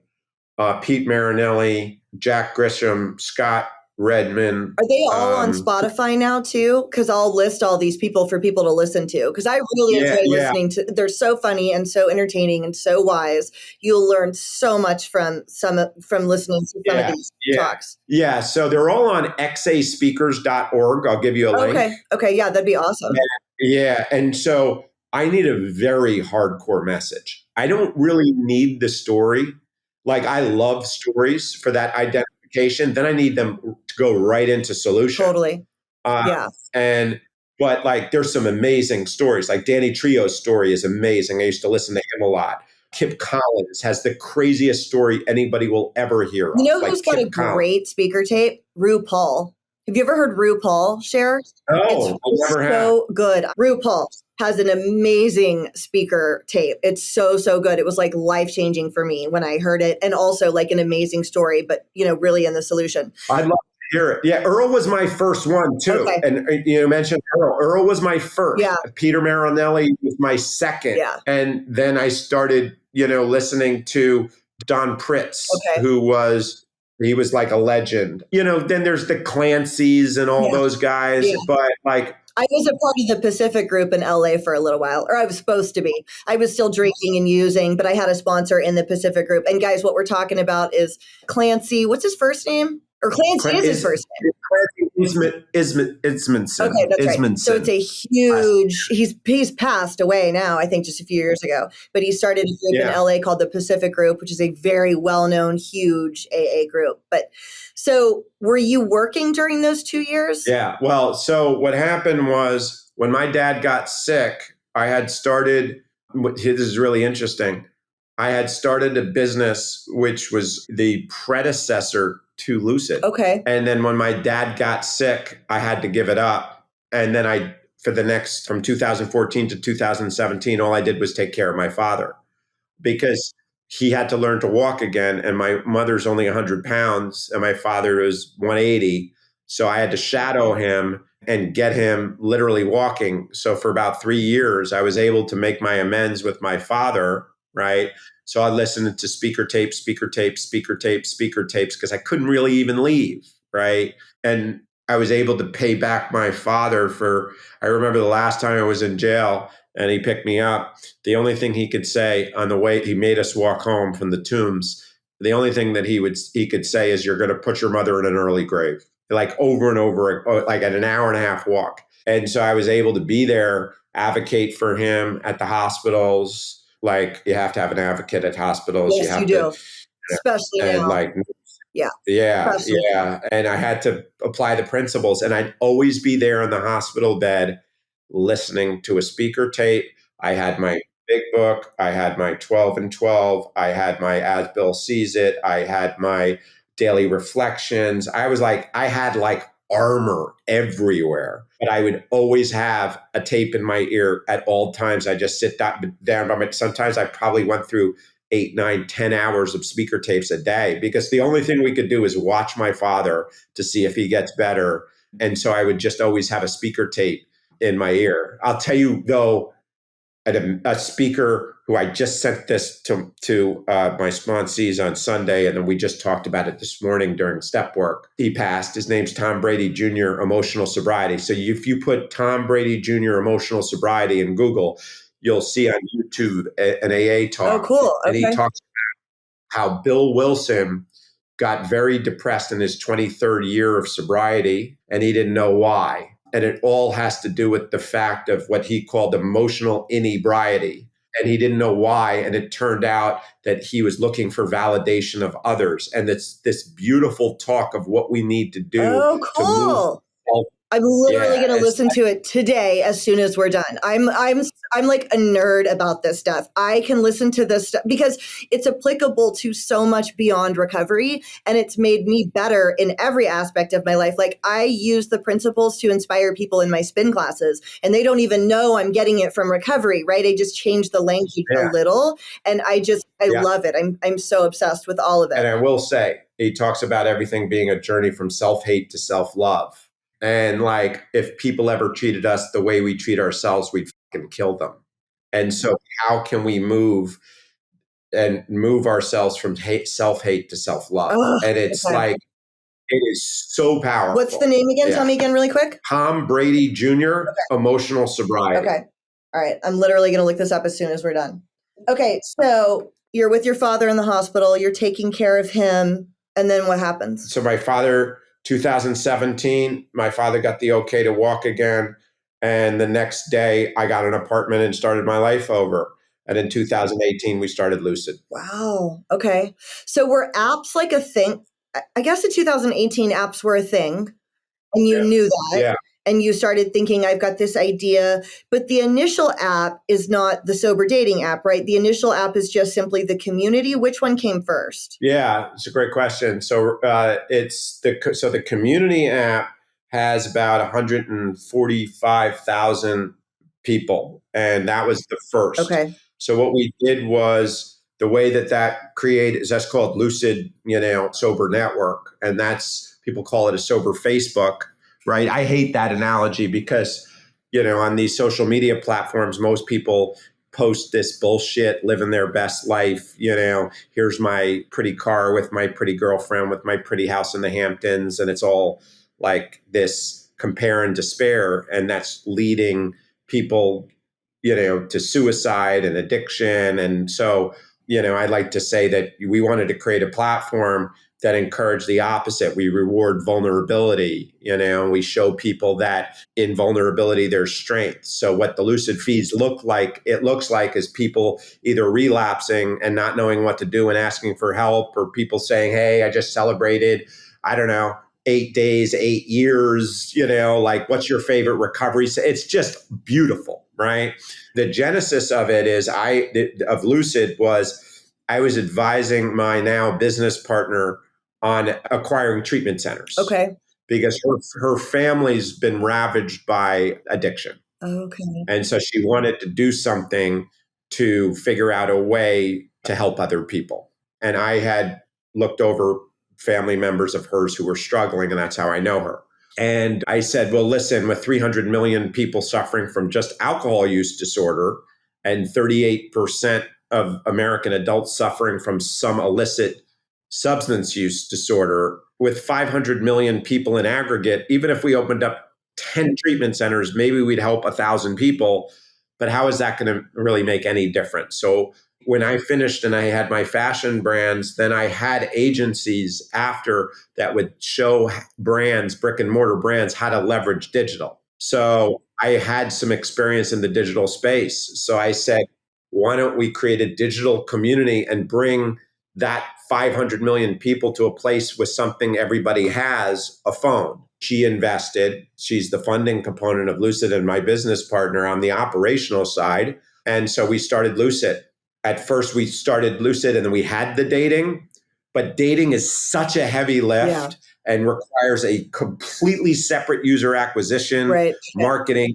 Everything's different. Okay. And then we grew and built a sober tips of the day and daily gratitude, which is the biggest section of the Loosid Sober Network, and recovery voices, which is 50, 60 episodes of content, and a struggling section, and built that whole community. And then we launched Loosid Sober Dating with a separate app, April 28th of last year. Okay. What does Loosid mean? Where did the name come from? So it's funny. So there's a saying, wear sobriety like a loose garment. Okay. Like relax, chill out. Okay. And then there's Loosid, Lucid, clarity of thought. So you take the lucid clarity of thought with the loose, LOO, and then you combine them and you get Loosid. Oh, cool. Okay. And so I laugh because a lot of people say, oh, they spelled Loosid wrong. Dude, okay, no. So I love origins like this, around logos and names. My studio was called Studio Cybrid. It was cycle hybrid classes, so like half spin, half strength. So I made up and then trademarked the word Cybrid.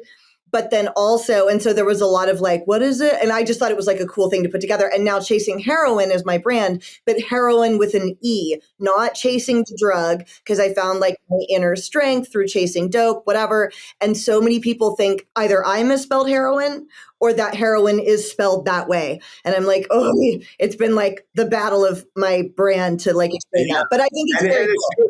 It encourages discussion. Yes, and that's true. It's like our mutual friend Amy Dresner and we just did a whole series where I take comments from social media, from ad campaigns that we run, and we take all the hater comments. Yeah. Okay. Right? Yeah. And they're like, oh, addicts dating addicts. That's a real fucking great idea. What a bunch of losers. Right. And then I turn them loose on Amy. Right. And Amy's like, oh, and you know how Amy is, right? Yeah.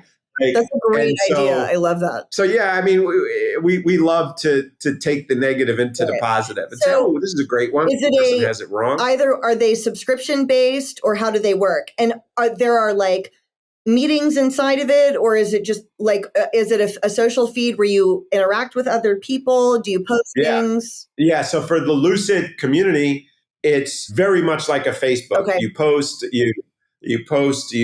say someone says, hey, I'm struggling. I just relapsed last night. I don't know what to do. I'm just bringing up Loosid right now for a post. And then people can see that and respond. And yeah, I'm just getting sober. I'm having trouble regulating, still chasing a buzz. I think I'm trying to satisfy my cravings. I don't know what to do. Does anybody have any advice? So, and then people jump in. I used again this morning, off to a bad start. And I just clicked a post. And this person says, I know, I understand, I've been there. And then start giving advice, put yourself, 30 days, like social people connection talk. space. Yeah. So I'm a firm believer that of the opposite of addiction is connection. And so Loosid community and Loosid dating is 100% free. You could use it as much as you want. Now, on the dating side, it's just like any other, app in the sense of if you want to get like a premium level of service, Okay. you could certainly, Okay. pay for those like boosts and stuff like that. You could use it as much as you want for free, Okay. right? On the Loosid community side, you can use it as much as you want. We will never charge a penny. There's a one premium thing that we have called SAM, which stands for Sobriety and Addiction Mentor, which is day by day accountability partner. Okay. That each day it says, how are you feeling? Then you log a journal each day. Okay. Then it gives you a daily assignment. Okay. And that's, $20, depending upon $15, $20 a month, Okay. depending upon how many months you pay. Okay. But if you don't, you just stay free. Okay. I was telling you when we first connected recently that I love this idea. I only wanted to date other people in recovery. Like, to me, that was just so obvious once I was fully committed and in it for all of the reasons. And I don't remember if I said this offline or online, so I guess I'll repeat myself. But for me, there are so many reasons to do it. Oh, I did share this because my husband called his sponsor, and I'm so glad he has that person to call. We're both walking a sober path. Because for me, I don't even think I would really be bothered by someone drinking. Maybe I would, but probably not. But for me, it's not even about avoiding the negative. It's about this just being such an advantageous path to me. Like, it's just truly my preference. Like, yes, also they'll understand your past and not judge you. Sure. They're not going to be drinking. Sure. But again, even less avoidant of that, I just am drawn to that anyways. You know what I mean? I just think it's the coolest idea. And I've thought before that there should be one, and there is. Yeah. Yeah.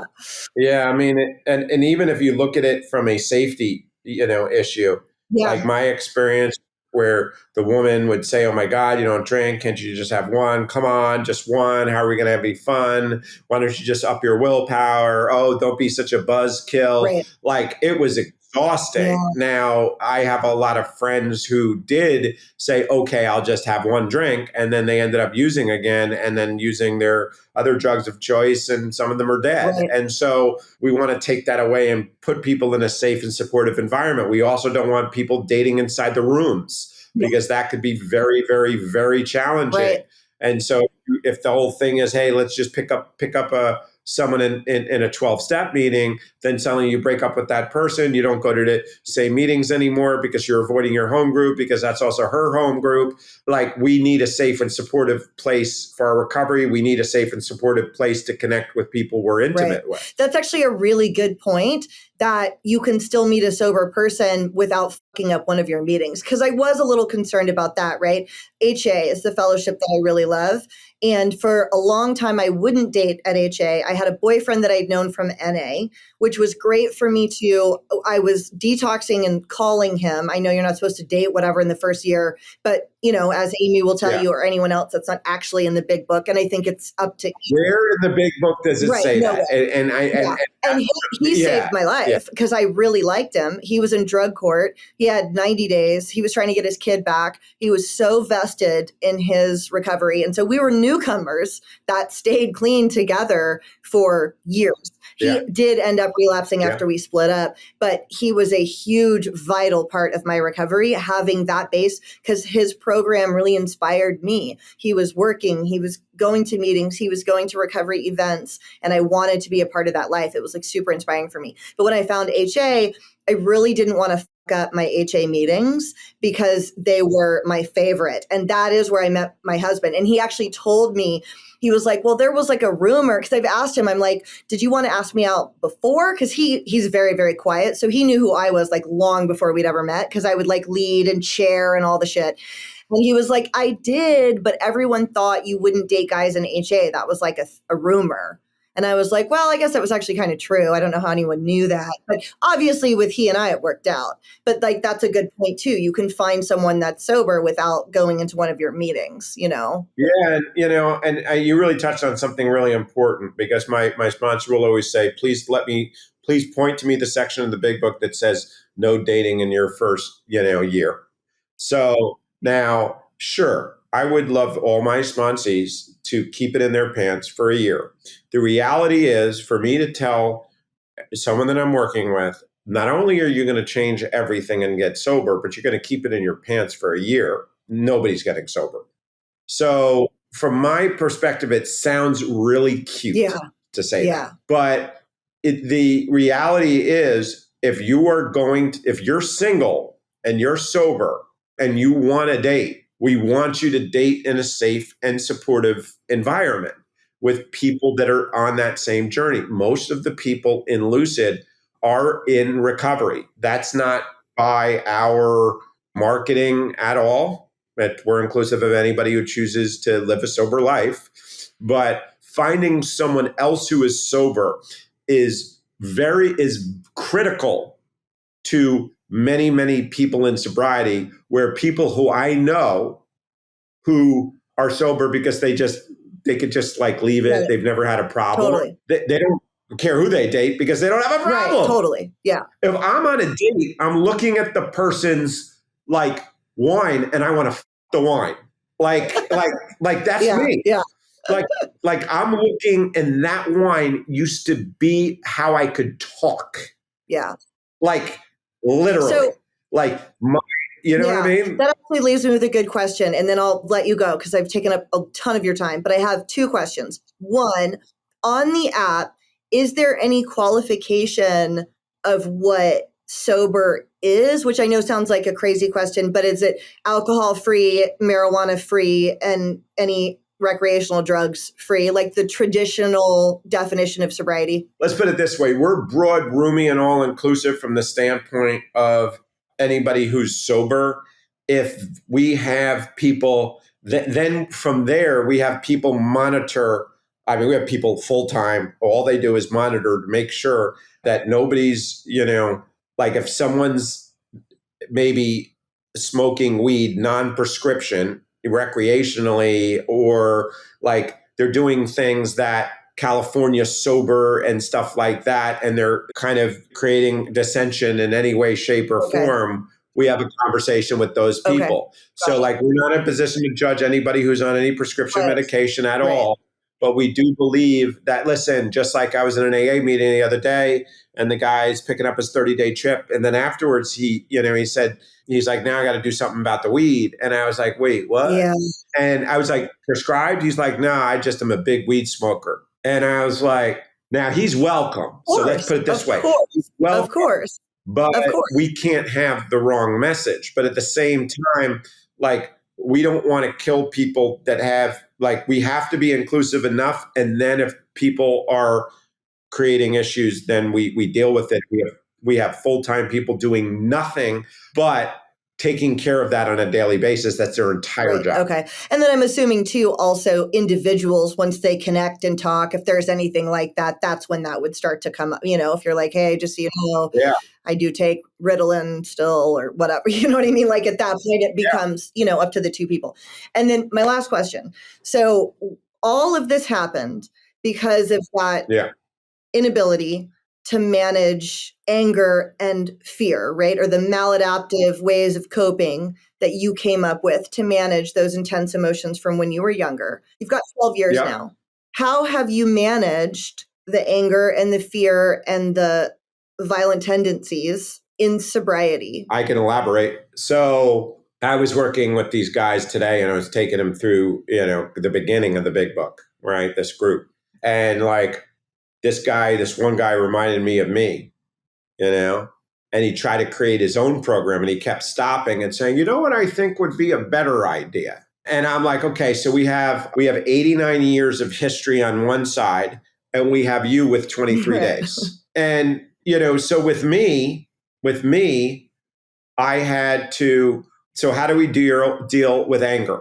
We deal with anger and resentment through the fourth column of step 4. For anyone who doesn't know, it's step work. The action steps are 4, 5, and 8, and 9. But basically, I can tell you how I drank and how I drugged, but until I figured out why I drank and why I drugged, I wasn't able to get better. Column 4, or step 4, is where were you to blame, right? In that resentment.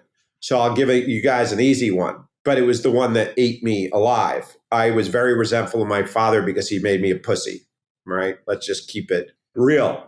And because of that, that's column 1 and 2. I hate my father because he made me a bitch, right? It affects everything. Column 3 is what it affects. It affects my self-esteem, my sex relations. I couldn't even have sex because I couldn't ask a woman to date, right? Where was I at fault? I couldn't see where I was at fault. And, my sponsor helped me with that and said, so your father, how did your father grow up? And then I had to look and remember and explore that my father grew up in fear. And my sponsor said, do you think that maybe your dad was doing the best he could with what he had? And he only knew fear. And it sounds to me that he was overprotecting you, right? Yeah, he was. So he made me a pussy. Yeah, I heard you, MJ. I got it. But he was overprotecting you, meaning he was protecting you, but too much, which means like he loved you too much. I was like, well, yeah. So, okay, so you're mad at your dad for loving you too much? My dad, wasn't there for me. So like which I have, like that person's like, so like, seems like your father was there all the time. He was always looking out for you. Result, pussy, got it. But he was just trying to love his son. You have to completely look at the situation, not just in your selfish, self-centered way. My father was deathly afraid of his son, who he loved, of being hurt. So he tried to protect me, right? And so love is all he knew. He gave me a little too much love. But can you really give anyone too much love? Can you be wrong? You could maybe not get it right, but I don't think loving someone too much, is there anything wrong? So where I was wrong is just looking at the end result, right? And so where that relief comes from, it's rooted in forgiveness, right? All those people who bullied me, right? On page 67 of the big book, bottom of page 66, top of 67, it said we have to take people, and I'm paraphrasing, who hurt us, right? And we have to grant them the same attitude as we would a sick friend. And if they're sick, like, would we ever treat sick people this way, right? And so we have to turn our thoughts to that person as a sick person, a sick and suffering individual. And so I started to look at those people who were bullying me and listen, they were a bunch of fucking knucklehead kids. They didn't know any better. Like they had their own insecurities. They didn't know what it did to me. Of course. They were trying to validate themselves to their friends. They were lost too.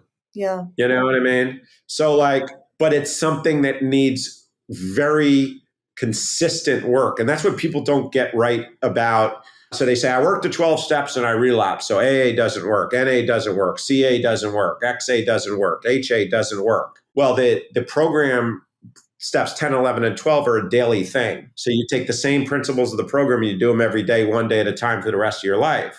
And the best way to describe it that I often talk about is, say you're in your apartment and you can't move because there's boxes everywhere. There's pizza boxes and Amazon boxes and you're bumping in anywhere. You can't move. You're stuck, right? So one day you go and say, fuck it, I'm cleaning all this shit up. And you spend 8 hours and you clean the apartment, you break the boxes down, you put them in the receptacle, whatever it's called, and you got a clean apartment at the end. It's immaculate and you feel amazing. And the next day the Amazon driver comes, but it's just a little small box, so who cares? You put it on the ground. Then a bigger delivery, but you still got like tons of space, so you put it, wherever. And then the pizza guy delivers, you like slip it under the couch, and then a couple days later you stub your toe in the same box. 3-4 days later you're stuck again. And do we say, well, what the fuck? I just cleaned last week. That's, to me, I need to break it down. Love that super simple. Yeah, no, that makes sense. And so 10, 11, 12 is a daily clearing of that clutter. Yeah. And we talk about resentments justified resentments that says in the big book of the 12, it's 12 and 12, we're not allowed to have justifiable anger. It's better suited to people that can handle it, right? And we're not good at deciphering justified from non-justified anger. But if we're not allowed justified anger, right, then we've got to do something with it. And that's got to be rooted in forgiveness. If we can't hold on to justified anger and we got to do stuff with it, I've got to release anger all the time. But I will say the trauma doesn't go away. You just get better at dealing with the trauma, because when people try to bully me, and it happens a lot, right? Because everybody in life tries to get one up on other people. My instant reaction, there's 3 MJs. My first reaction is I'm that 12-year-old kid and I am scared out of my mind and I don't know what to do. I can't open my mouth. I'm frozen. The second instinct is to drink and swing, to fight, right? And that's what I did from the ages of 13 to 41. The third thought is to apply the program. I got to get from little MJ, 12 years old, to the spiritual guy before number 2 comes out. Yeah. Right. And that's what the daily work affords you, right? Is that quicker connection between the two. Yeah. Like I was telling these kids today, well, one's 68. I said, and he's newly sober. So you can get sober at any age. I said, I still am always thinking that people are bullying me in the courtyard. Like someone walked up to me the other day and says, hey, you how many more sets you got? Like lifting weights, right? I was like, yeah, I got maybe, 3-4 more sets. And, okay, he walked away. And he's talking to some people. I'm like, I bet you that guy's saying what a motherfucker I am. Now, 95% chance he's saying hello to his friends, right? 4% chance he's talking about some hot girl. 1% chance he's saying that dickhead has 4 more cents, right? And wouldn't let me use it or didn't offer it to me. But all I could focus on is, should I go to him? Should I offer him? Should I scream across the room? Do you want to use it? Or maybe should I pick a fight with him? Yeah, I could probably pick a fight with him, because then, that is my alcoholic brain. That's my traumatic brain. But you choose to not do that. And you don't find yourself, is it a struggle to choose to not pick a fight, or not really, because it is? Yeah. So how do you not choose to pick a fight then? What's the process? Yeah, because my sponsor always says, what would it say in the big book, right? Like it goes back to immediate, normal. So I have my guys and gals read 66.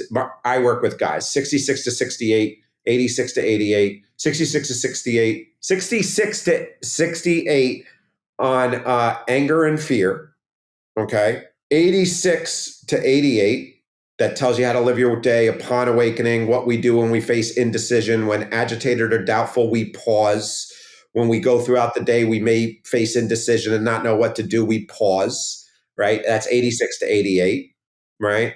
417, acceptance is the answer to all my problems today. Whenever I'm disturbed, is because some person, place, thing, or situation, is not good for me. And until I can be cool with that, then I'll achieve no serenity, right? I'm paraphrasing.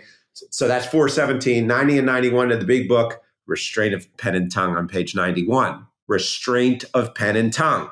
I was walking up from the gym, and when you get caught up on your phone and you're not looking, and you're supposed to go up the steps to the right and down to the left, to the right. If you're going up the steps and the person goes down, and I was like going over right, left thing. And this woman is like, excuse me. And I was like, oh, I'm sorry. Because I almost bumped into her. And she was like, watch where you're going. And got up on me. Right. And I was 12 again. Right. And I was like, okay, relax. Right. And then she said, you relax, go f yourself. And I was like, whoa. And for a moment, the old MJ came back for maybe 7 seconds. And I said, what did you say? And I went Incredible Hulk again. And then I went to the sick and suffering. But when I say you got to do this shit every day, restraint of pen and tongue, and that shit happens. Especially, she got up on my face and told me to go f myself. Thank God she was a woman. Thank God. Because if she was a man, I have to have my spiritual guard always within 1 second of helping me. And that's what those daily readings give you, is what you're saying. Yeah. Because they said, why do you read it every day? Because I need to read that every day. That's why. Every day. And I'll tell you what else I do. I read The Untethered Soul. This is non-AA stuff. It's an absolutely amazing book about how we go through traumas in our life. I have a friend who has 46 years of sobriety and takes his 19 sponsees through both the big book, The Untethered Soul. Oh, cool. Okay. I've heard of it, but I haven't read it. I'll look into it. Yeah. Okay. It's amazing. I read the 4 Agreements. Yeah, that's a good one. Right? Because even though it's the simplest text you'll ever read, think about the 4 Agreements. Be impeccable with your word. Don't make assumptions. That person thinks I'm an asshole. That person's out to get me. Try to go one day without making an assumption. Don't take anything personally. Try your best. Now, number 4, you could do perfectly. None of the other 3, you can be perfect. So the principles of the 4 Agreements, don't take anything personally and don't make assumptions, right? I told a sponsee today that had a conflict and couldn't show up for 12-step work today because he had a conflict. I said, I need you to read 4 Agreements. First agreement being impeccable with your word, because you had a responsibility to team today, right? And he was like, wow, that's so funny. I read it. I love that book. I was like, read it again. Yeah. Read it again. That's a really good. So so I have to go beyond. I have to introduce breath work. There's a lot of things that I need to do, because a lot of us have a past, and it's not we don't just work the 12 steps, live 10 and 11 and 12, and our lives are rainbows and unicorns, And so it's important. It's important because, and a lot of what I do and how I act is because I work with these kids that look up to me. And so, yeah, a lot of what I do is because I don't want to do them wrong and then have them say, well, shit. I remember many years ago, I went to pick a fight with a guy in the rooms of AA, and my sponsee said, Spons, that's not very sober behavior, but I wasn't actively working in the steps at that time. Aren't you so grateful, though, that this life led us to all those tools? Ultimately, I'm so grateful that I went down the path of addiction and alcoholism, and I was so ashamed of it before. And I'm just so grateful because of all the things that you just said. I've listened to Earl Hightower. I'm going to listen to the guy. I do breath work also. And it just opened up the scope of my life and my awareness initially because I had to. But now I'm just so grateful that I get to participate in this whole next level of life and awareness.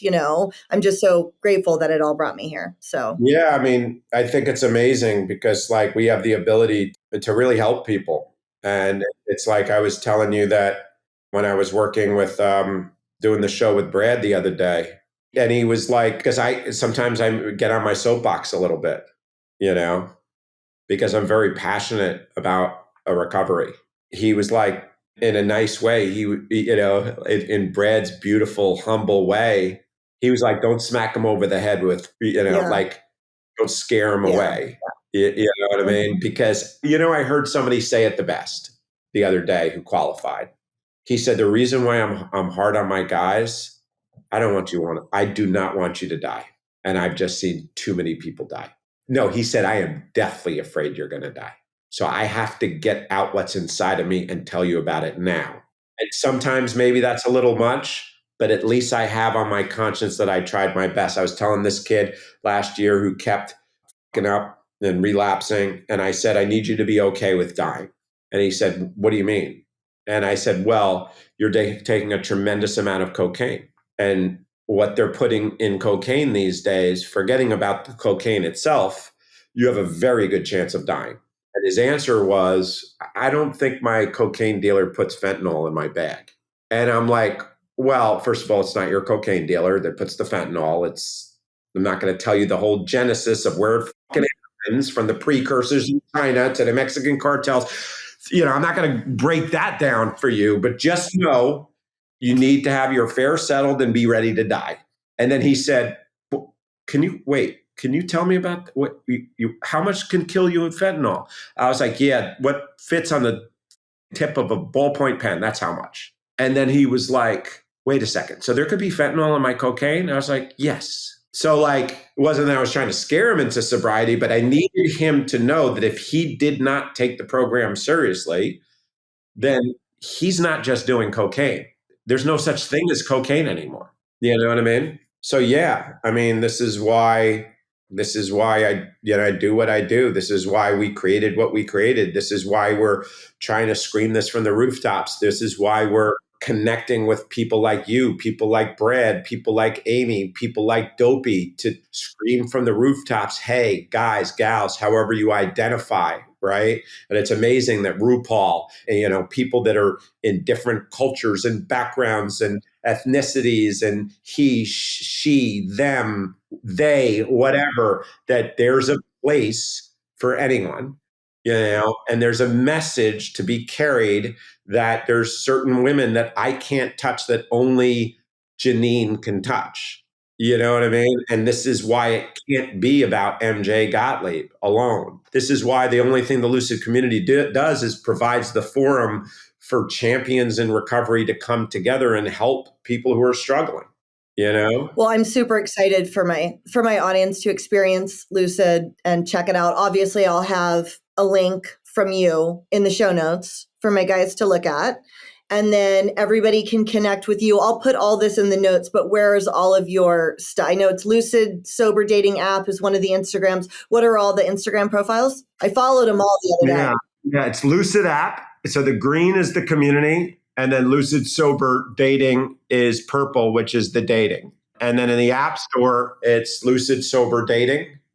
And for the community side, it's Loosid Sober Network or Loosid Recovery Network, and it'll pop up the first thing in the Apple Store or Google Play, whichever you have. Well, thank you so much for coming on and chatting with me today. This was really fun. I'm glad I got to hear your story too. And I love the idea. We've talked about this. We'll continue to connect on this, but I just love what you're doing. And I thank you for your time so much. Thank you so much. Thanks for having me.